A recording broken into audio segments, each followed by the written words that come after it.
Okay.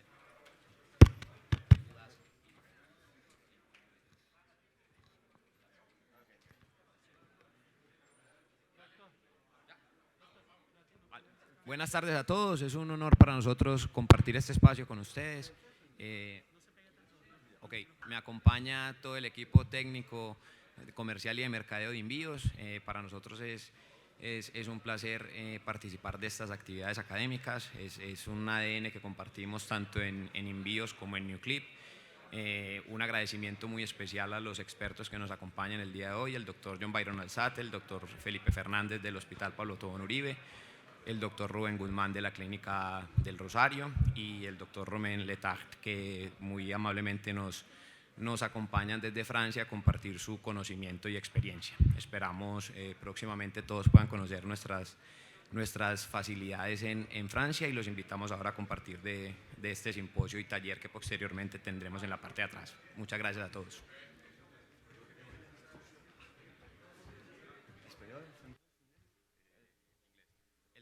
El doctor John Byron Alzate nos dará las instrucciones de cómo nos moveremos.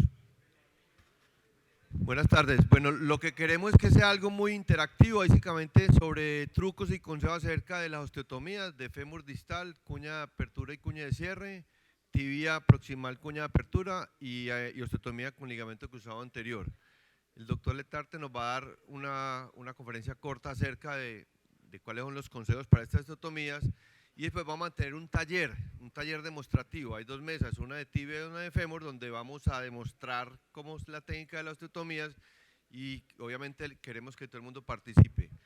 Para poder que la dinámica de los talleres sobre todo sea adecuada, necesitamos dividir el grupo de los presentes en dos, porque primero están haciendo fémur y a la mitad del tiempo nos vamos a hacer tibia. Entonces yo quiero que hagamos una cosa para que quede más fácil. Vamos en orden de la primera mesa hasta la última a enumerar. Las personas se enumeran uno o dos y así ahorita grupo 1 para un lado y grupo 2 para el otro. Entonces, Adolfo, bienvenido, empezá.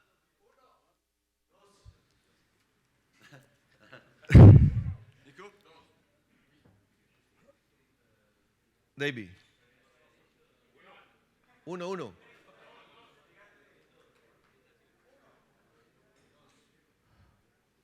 1, 2,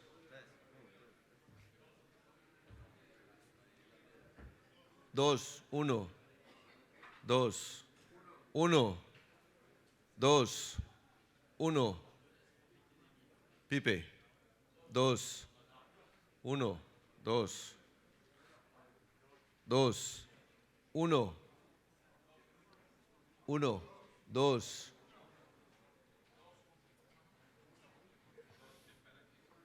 1,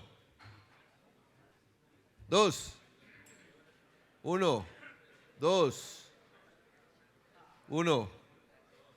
Alejo, siempre en desorden, hermano. 2, 1, 2. Allá, a fondo, porfa. 1, ¿qué sigue? 2, ánimo. 1, 2, 1, 1, 2, perfecto. 1, 2, allá. 2, 1, 2, perfecto. ¿Quién más hay nomás? Atrás. Duro, Ana María. Bien. 2, 1, vamos. 2, 1, 2, muy bien, 1, 2, perfecto. Entonces ahorita cuando digamos los grupos, el grupo 1 se va para la mesa de fémur distal y el grupo 2 para la mesa de tibia proximal. A la mitad del tiempo cambiamos. ¿Listo? Bienvenido, doctor Letarte, es un honor tenerlo aquí con nosotros. Esperamos que nos comparta su conocimiento, ¿de acuerdo? Buenas tardes a todos. Soy muy contento de estar con vosotros aquí, de descubrir la Colombia.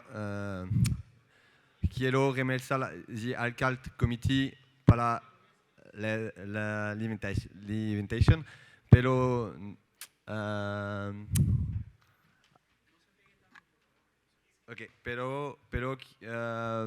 no voy a hacer la comunicación en español porque no soy muy bien con español. So, hacer la comunicación en inglés.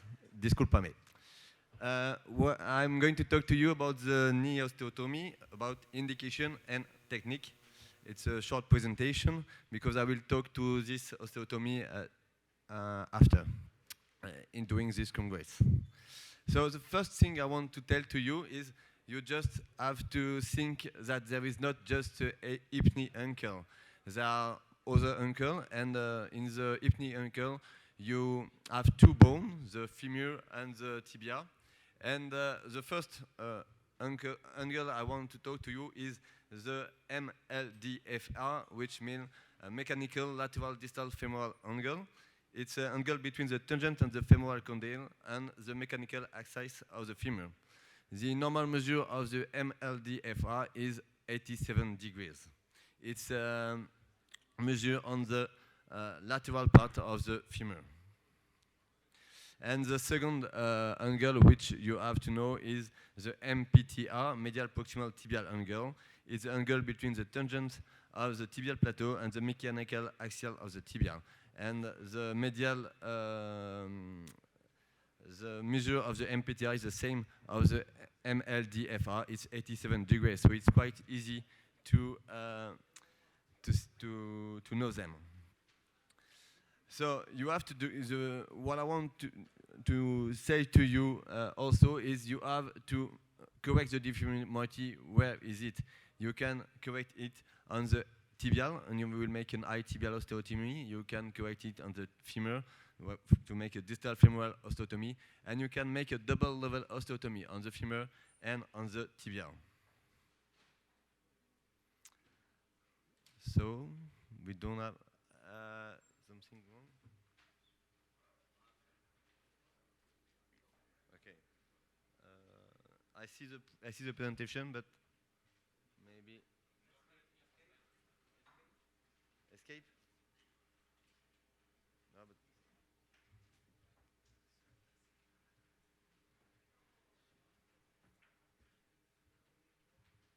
okay. So if you want to have a good result, you have to choose your patient and to make a good indication. You know that you have better result with the patient less than 55 years old, but you can go until 65 years old. I think if you make an osteotomy to people older than 65 years old, it's very dangerous.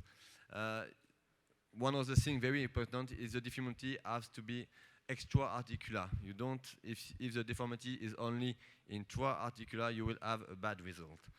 The best patient is a patient with a BME less than 30 degrees, and it's very dangerous to make an osteotomy if your patient has more than 35, a BME is more than 35 degrees, 35.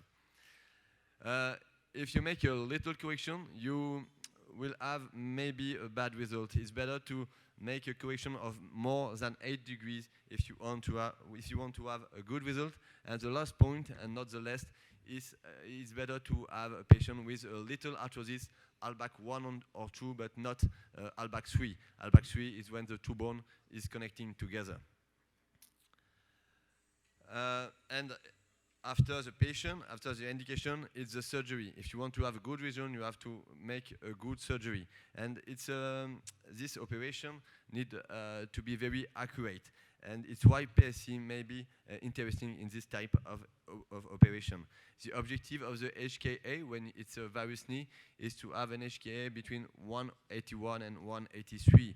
If it's less than 180, you will have a result very short, and patient will go back in varus, and you will have a bad result. And if it's more than 183, you can have an oblique joint line oblique. You can also have a deterioration of the lateral compartment.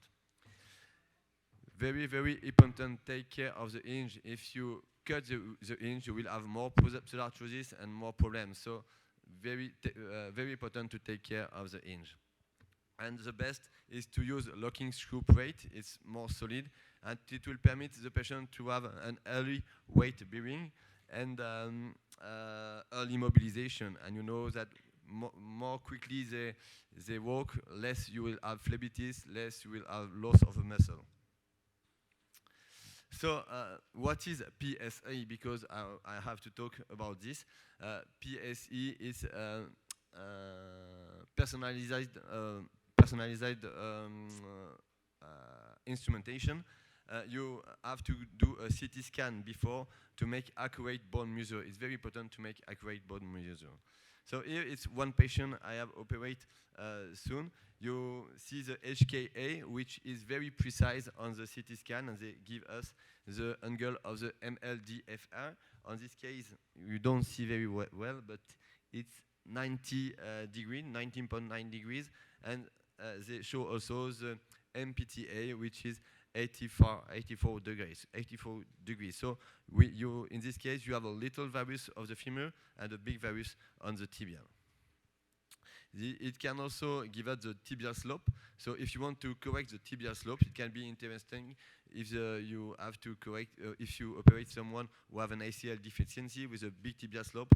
With this PC, you can correct also the tibial slope. So here it measures the tibial slope, but it's normal, it's 81 degrees. Here, with the planification, they show you where you should make the tibial cut, just near the neck of the fibula, where there will be the hinge. They show the plate in place on the face, on the coronal, on the frontal and sagittal plane.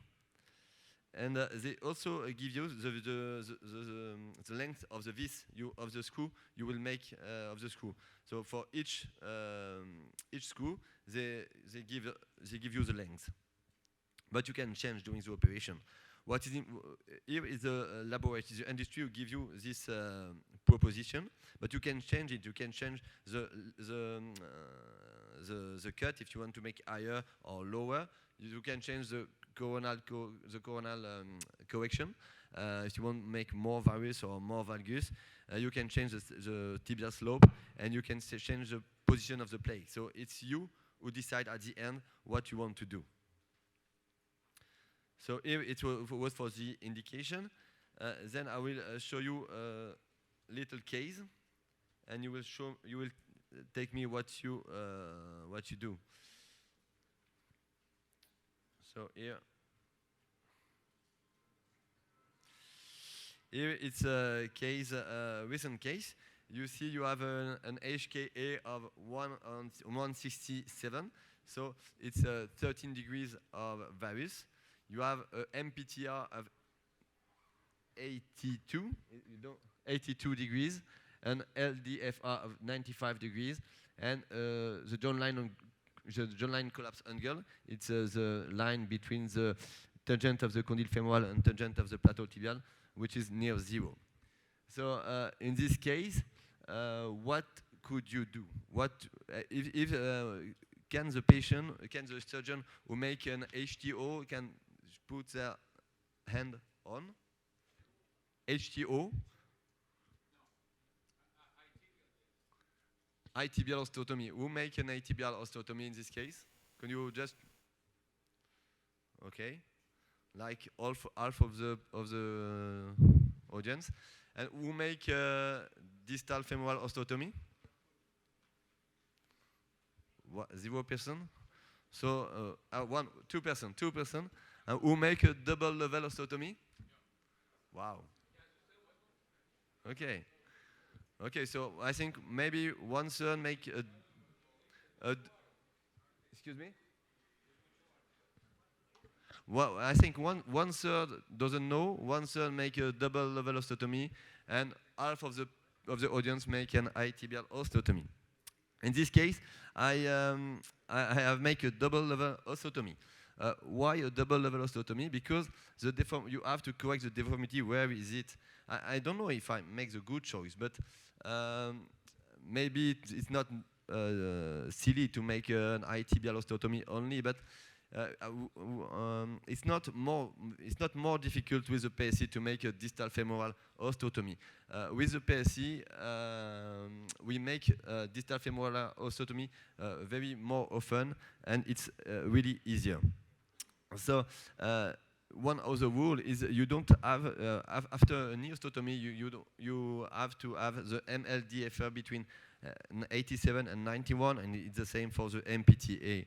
And if you go back, you see that the LDFA is 95 degrees, and normally it's 87. So even if it's not a big virus, it's 5 degrees of virus, but it's 8 degrees more than the normal.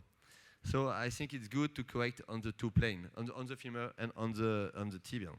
Here is the operation. So always put a K-wire to protect the hinge. I make a closing wedge osteotomy on the external part for the femur, and opening wedge osteotomy on the tibial. And here at the end you have the result. And the good thing is you don't have an obliquity of the joint line. So here is the first case. We always put a bone, artificial bone on the tibial osteotomy. So here it's another patient, but you have the response on the paper. So it's an operation which I make very rarely, because I prefer to make a closing wedge than opening wedge. But in this case, we decided to make an opening wedge because it was a really short deformity. So it's a 38 years old man, female, who have lateral knee pain, and she has occasional symptoms, and she has been operated of meniscectomy, lateral meniscectomy, and so she, you will see the photo of the arthroscopy on the lateral compartment, and on this radio you see that she have a MLFDR of 85 degrees, so not a lot in valgus, and an MPTA of 88 degree with a little valgus. So here you see the lateral compartment with a lot of arthrosis. I remind you that she has only 38 years old, and we decide to make a lateral open wedge osteotomy. And we decided because the osteotomy was only of 5 or 6 degrees, but if you make a big osteotomy, it's really better to make a closing wedge osteotomy in the medial part. So here it's a short video to see you. It's not me who makes this video, it's my friend Mathieu Olivier. And do you know how can I play? Yes, no, it's play.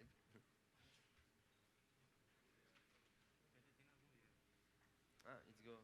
Yes, but it's not in. Okay. So, and if I want to make stop, to make pause,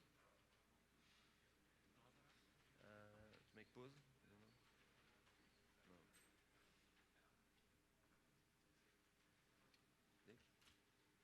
Okay, just be very concentrate. You will see this case it's not tricky, but I think that the decisions they make, it's a virus. They have 10 degrees of virus, HKA, and they decide to make. So they decided to make a closing wedge osteotomy because there were varus on the tibial and on the femoral, but the varus was more important on the femoral, and they decided to make a closing wedge lateral distal osteotomy. So this video to show you, they just put the vast medial upside, and it's very important to put the region of the posterior part of the femur.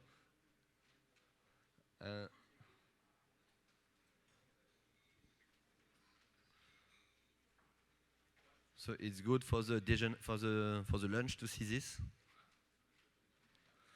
So it's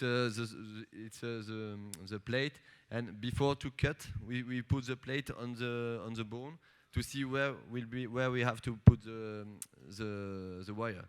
And you see the wire is oblique, and it's very important to have an oblique wire when you make a distal femoral osteotomy. It's bad to make the wire parallel of the joint line. It's better to have the wire oblique. You don't have offset, and you have a better cortical bone. So here we make the osteotomy, and always make a cut coronal and frontal. It's good to consolidate the osteotomy and to stabilize the osteotomy.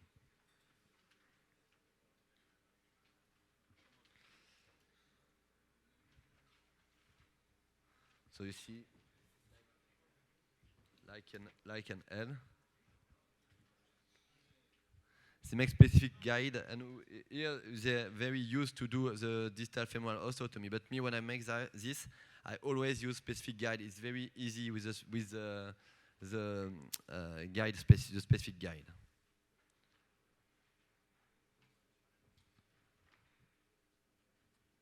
Oh, thank you. Well, it's the end. Thank you. So, and here it's the final result. What I told you is, so here is the result, you know. Okay. So here is the end of the presentation. I can show you on the lab how we can make. Have you got any question?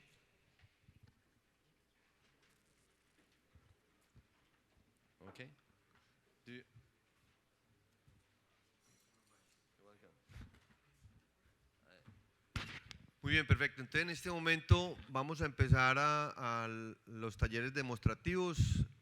Los número 1 en el taller de tibia proximal, que está a la izquierda mía en el salón, a la derecha, perdón, a la derecha mía está el taller de tibia proximal, y el grupo número 2 a la izquierda mía, el taller de fémur distal.